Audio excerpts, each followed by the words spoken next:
Joined now with the head coach of the Flames, Bubba Smith, after the Flames beat Montevallo 93-68 here today. And coach, pretty good defensive effort. You held a team that's scoring almost 90 points a game, and for a lot of it, to just in the 60s tonight. Yeah, it was. I think the last 4-game stretch for us has been a defining moment for our team as far as how we were going to respond through a tough stretch. And I told them in the locker room, I said, if there's anyone that's struggling to have buy-in on like what we got to be about down the stretch of the season, then there's something wrong with you. Because again, defensively, we've been really good in this stretch, and it allows you and gives you margin when if some shots aren't going. And we've had some games in this stretch where we haven't been our best offensively, and we've still found ways to win. So, I think that when we're doing that consistently, night in, night out, we're guarding, we're getting out in transition, our offense flows so much better. And again, I think we had elements of that tonight as well.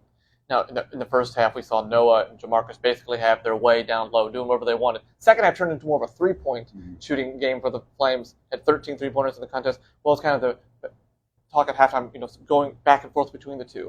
Well, some of that, again, I think when we beat their pressure early, and again, we had some success at the rim and getting the ball, get some paint touches, and get some easy scores at the rim. And so, they dropped a little bit in a different coverage in the second half, and we just said, hey, they're going to pack it in and make us make some shots. And we knew that the game would have that component to it as well. And so we had to have the guys. Guys needed to be ready, and some guys, stepped in and made some big ones. Obviously, Willie did, but our bench production was just so good today. There's going to be nights where like your top 5 are going to be guarded so well, and teams are going to try to take beyond and different guys out of it.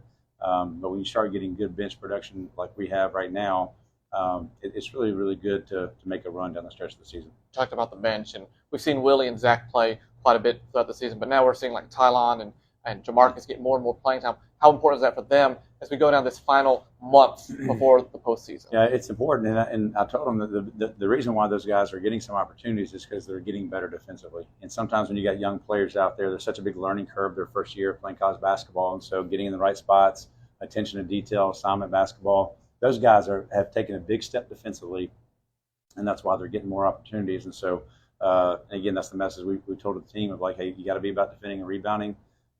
If you do that, you're going to find your way onto the floor. If you start making some shots, it's a bonus.